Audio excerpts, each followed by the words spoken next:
MLC चुनाव का जातीय समीकरण क्या है, इसको हम लोग समझेंगे आज के इस बुलेटिन में। और फिर हमारी नजर होगी राज्यसभा चुनाव की वजह से महागठबंधन क्या टूटेगा, इस पर हम लोग बात करेंगे। और बात होगी लालू राबड़ी की सुरक्षा पर, सियासत लाल क्यों हो गई है, इस पर भी आगे बात करने वाले हैं।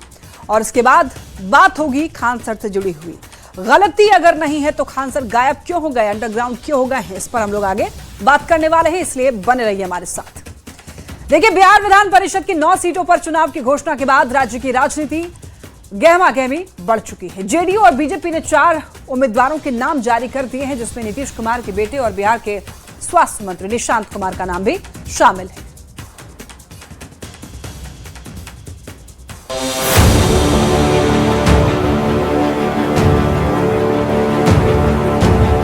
18 जुलाई को बिहार में विधान परिषद की 9 सीटों पर चुनाव और 1 सीट पर उपचुनाव है। 8 जून को नॉमिनेशन की आखिरी तारीख है, जिसके पहले राजनीतिक गहमागहमी बढ़ गई है। उम्मीदवारों के नाम तय करने में जेडीयू ने बाजी मार ली है। जेडीयू की ओर से 4 उम्मीदवारों का नाम जारी किया गया। निशांत कुमार, भारती मेहता, शिवरानी देवी प्रजापति और ललन प्रसाद। जेडीयू की लिस्ट न्यूज 18 की खबर पर मुहर लगाने के लिए काफी है। न्यूज 18 ने पहले ही बता दिया था कि जेडीयू में निशांत कुमार और ललन मंडल का नाम तय है। सिर्फ 2 नामों पर चर्चा चल रही है। आखिर वो दोनों नाम भी तय कर पार्टी ने लिस्ट जारी कर दी। आधी आबादी को सशक्त बनाए जाने का जो नीतीश कुमार जी का संकल्प है, उसके अनुरूप आधी सीटें महिलाओं को दी गई हैं, अर्थात 2 सीटें महिलाओं को आवंटित की गई हैं। और इन 4 सीटों में 3 अति पिछड़ी जातियों से संबद्ध हैं, 1 पिछड़ी जाति से ताल्लुक रखते हैं। जेडीयू के बाद बीजेपी ने भी 4 उम्मीदवारों के नाम का ऐलान कर दिया। भोजपुरी फिल्म स्टार पवन सिंह, संजय मयूख, अनिल कुमार ठाकुर और शीला पंडित का नाम शामिल है। बता दें, बिहार में 10 सीटों पर विधान परिषद का चुनाव है।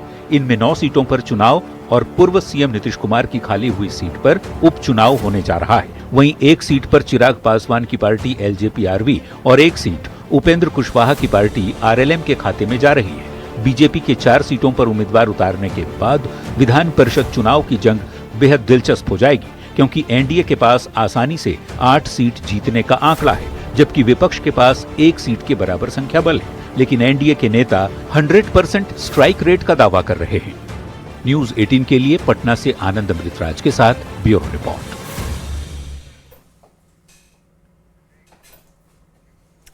अब देखिए, 10 सीटों पर विधान परिषद का चुनाव होने जा रहा है। इसमें 9 सीटों पर पूर्णकालिक द्विवार्षिक चुनाव हो रहा है, जबकि नीतीश कुमार के इस्तीफे के बाद खाली हुई 1 सीट पर उपचुनाव होने जा रहा है। उम्मीदवार के ऐलान में एनडीए ने बाजी मारी है। सबसे पहले जेडीयू ने 4 सीटों पर उम्मीदवारों के नाम का ऐलान कर दिया है, जिसके बाद फिर भारतीय जनता पार्टी ने भी 4 सीटों पर उम्मीदवार उतारे हैं, यानी कि जो टिकट जिन लोगों को मिली है वो लिस्ट जारी कर दी गई है। तो जेडीयू ने 4 और भारतीय जनता पार्टी ने 4 नाम अपने बता दिए हैं लोगों को। अब देखिए, जेडीयू के वो कौन कौन से नाम हैं आपके सामने टीवी स्क्रीन पर है। आप देखिए, निशांत कुमार हैं, भारती मेहता हैं, और इसके अलावा देवी प्रजापति हैं, इसके शिवरानी देवी प्रजापति, और इसके बाद ललन प्रसाद हैं। ये वो 4 नाम हैं। हालांकि इनमें हमने पहले भी 2 नाम आपको बताया हुआ है, और इसी तरीके से न्यूज 18 की खबर पर मुहर भी लगी है। अब बात करते हैं बीजेपी की। बीजेपी के 4 उम्मीदवार वो कौन कौन से हैं, ये भी आपके सामने टीवी स्क्रीन पर हमने नाम के साथ साथ फोटो भी लगाकर आपको दिखाया है। देखिए, पवन सिंह का नाम, संजय मयूख का नाम, और इसके अलावा अनिल कुमार ठाकुर का नाम है। फिर शीला पंडित का भी इसमें नाम है, और यहाँ पर पूरा ख्याल जाति का भी रखा गया है। देखिए, दोनों ही दलों ने उम्मीदवारों के ऐलान में जातीय समीकरण साधने की कोशिश की है। जेडीयू की ओर से 1 पिछड़ा और 3 अति पिछड़ा वर्ग के नेता को उम्मीदवार बनाया गया है, जबकि बीजेपी की ओर से 2 सवर्ण और 2 अति पिछड़ा उम्मीदवार मैदान में उतारे गए हैं। अब बात करते हैं जेडीयू की। तो जेडीयू की यहां पर बात करें तो नीतीश कुमार के बेटे निशांत का यहां पर संबंध पिछड़ा वर्ग की कुर्मी जाति से आता है, जबकि जो 3 उम्मीदवार हैं वो अति पिछड़ा समाज से आते हैं, जिसमें कि भारती मेहता का नाम है, इनका संबंध है नौनिया जाति से। तो वहीं शिवरानी देवी प्रजापति जो कि कुम्हार जाति से आती हैं, और इसके अलावा ललन प्रसाद धानुक जाति से आते हैं। तो ये है पूरा समीकरण जाति का। अब बीजेपी की बात करें तो बीजेपी ने 2 सवर्ण और 2 अति पिछड़ा उम्मीदवार मैदान में उतारा है, जिसमें पवन सिंह का नाम है, और पवन सिंह राजपूत जाति से आते हैं। वहीं संजय मयूख कायस्थ जाति से हैं। इसके अलावा अनिल ठाकुर का नाम है, जिनका संबंध नाई जाति से है। इसके अलावा शीला पंडित प्रजापति जो हैं वो कुम्हार जाति से आती हैं। और इस तरीके से यहाँ पर पूरा ख्याल जाति समीकरण का रखा गया है उम्मीदवारों के नाम। चलिए बढ़ते हैं खबरों में आगे। झारखंड में राज्यसभा चुनाव को लेकर सस्पेंस अब बढ़ता जा रहा है। कांग्रेस ने अपना उम्मीदवार घोषित कर दिया, लेकिन जेएमएम दोनों सीट पर दावा ठोकने की तैयारी में दिख रही है। मुख्यमंत्री आवास से लेकर कांग्रेस मुख्यालय तक बैठकों का दौर जारी है। तो ऐसे में सवाल ये, क्या महागठबंधन में सब कुछ ठीक है या फिर दूसरी सीट पर सियासी खींचतान शुरू हो चुकी है? ये खास रिपोर्ट हमारी देखिए पहले।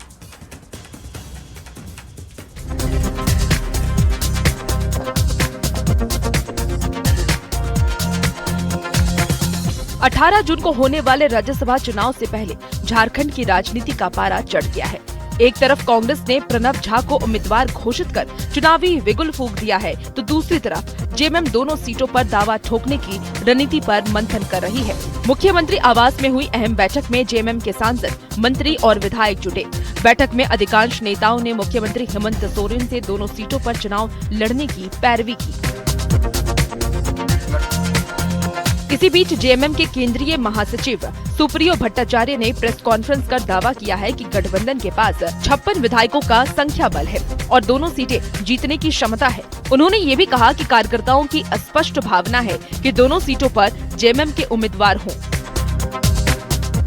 आने वाला राज्यसभा का चुनाव भी हेमंत सोरेन जी के नेतृत्व में ही होगा। तो इस बार के दोनों जो सीट है वो झारखंड मुक्ति मोर्चा का ही उम्मीदवार को मिलना चाहिए। राज्यसभा चुनाव की हलचल के बीच आरजेडी ने भी अपनी सक्रियता बढ़ा दी है। पार्टी विधायकों की बैठक हुई और आरोप लगाया गया कि राज्यसभा चुनाव को लेकर कांग्रेस और जेएमएम ने आरजेडी को पूछा तक नहीं। हालांकि कांग्रेस नेता आलमगीर आलम और राजेश ठाकुर लगातार दावा कर रहे हैं कि महागठबंधन पूरी तरह एकजुट है, सभी फैसले आपसी सहमति से होंगे। गठबंधन एकजुटता का दावा कर रहा है, लेकिन दूसरी सीट को लेकर के सस्पेंस अभी भी बरकरार है। ऐसे में अब सबकी नजर मुख्यमंत्री हेमंत सोरेन के अगले कदम पर टिकी है। रांची से ब्यूरो रिपोर्ट, न्यूज़ 18। रिपोर्ट आपने देख लिया है, अब आइए इस पूरी खबर को समझते हैं। देखिए, झारखंड में राज्यसभा की 2 सीटों पर चुनाव है। झारखंड विधानसभा में कुल 81 विधायक हैं। एक उम्मीदवार को जीतने के लिए 28 वोट चाहिए। महागठबंधन के पास 56 वोट हैं, यानी कि 28 + 28 हो जाता है 56। इसीलिए दोनों सीटें जीत सकता है। कांग्रेस उम्मीदवार के लिए चर्चा ये हो रही है कि उसे अतिरिक्त जेएमएम के 6, आरजेडी के 4 और सीपीआई-एमएल के 2 वोटों के समर्थन की जरूरत होगी, ताकि 28 का जो आंकड़ा है वो पूरा हो सके। अब देखिए, यहाँ पर बात करते हैं बीजेपी की, यानी कि एनडीए के पास में यहाँ पर 24 वोट हैं। इसीलिए एक सीट जीतने के लिए भी उसे कम से कम 4 अतिरिक्त वोट चाहिए होंगे। तो कांग्रेस ने एक उम्मीदवार के नाम का ऐलान किया, लेकिन जेएमएम दोनों सीटों पर उम्मीदवार का दावा कर रहा है। तो ऐसे में सवाल है, क्या कांग्रेस और जेएमएम पर दोनों सीटों पर सहमति बनेगी और क्या महागठबंधन एकजुट होकर के चुनाव लड़ेगा? ये बहुत बड़ा सवाल है। अभी तक ये आंकड़ा हमने आपको बता दिया है, लेकिन इस पर अभी राजनीति हो रही है। चलिए बढ़ते हैं खबरों में आगे। सरकार ने लालू परिवार की सुरक्षा में बड़ा बदलाव किया है। लालू प्रसाद और राबड़ी देवी की Z+ सुरक्षा में कटौती की गई, तो परिवार के अन्य सदस्यों को भी नए नियम के तहत सुरक्षा मिलेगी। लालू प्रसाद और राबड़ी देवी की सुरक्षा घटाने पर सियासत भी हो रही है।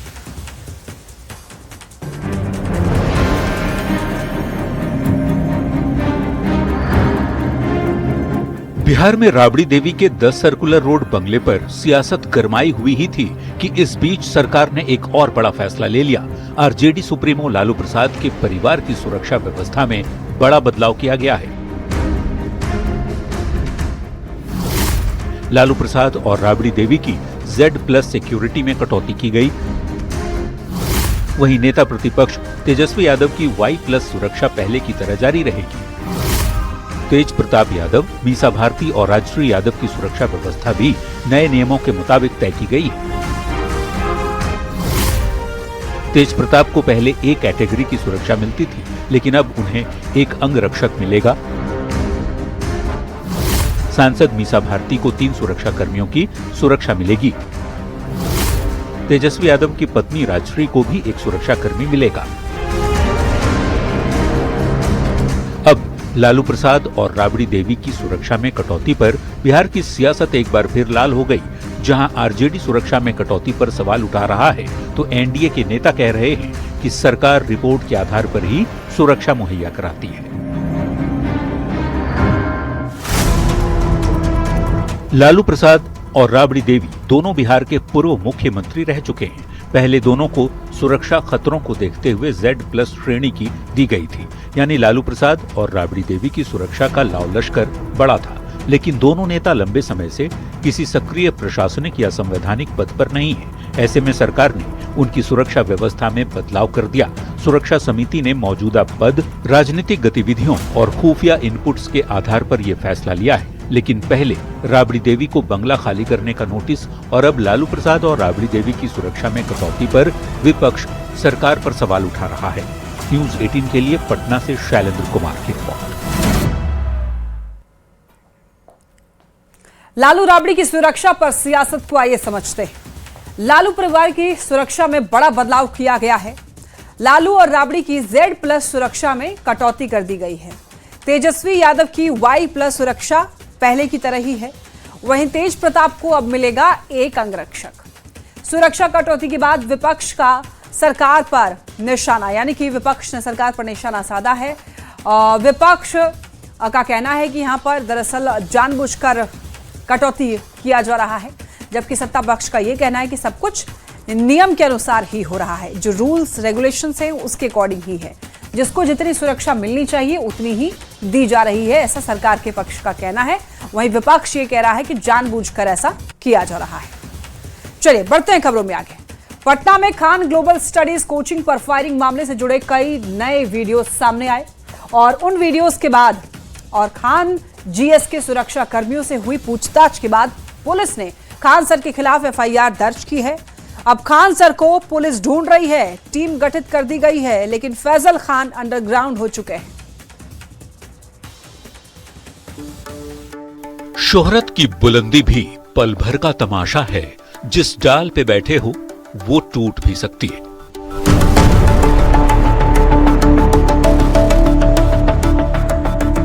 मशहूर शायर बशीर बद्र की ये लाइनें आजकल बिहार के चर्चित कोचिंग संचालक खान सर उर्फ फैसल खान पर बिल्कुल सटीक बैठ रही है। सैकड़ों छात्रों के बीच लाइव जुड़े हजारों छात्रों को डिजिटल बोर्ड पर कान में ईयरबड और अत्याधुनिक माइक लगाकर पढ़ाने वाले खान सर को पटना से दिल्ली तक कौन नहीं जानता। लेकिन कोचिंग संचालकों के बीच शुरू हुई वर्चस्व की जंग ने एक बड़े कोचिंग संचालक को जेल तक पहुंचा दिया और खान सर पर गिरफ्तारी की तलवार लटका दी।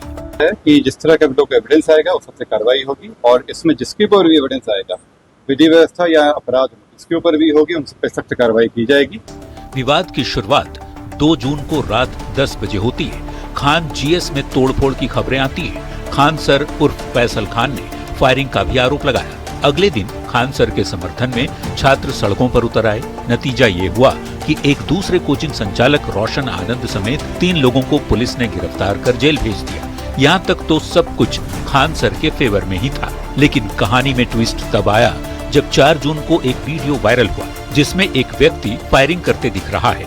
थोड़ी देर बाद ही इस बात की पुष्टि हो गई, ये कोई और नहीं बल्कि खान ग्लोबल स्टडीज का गार्ड है।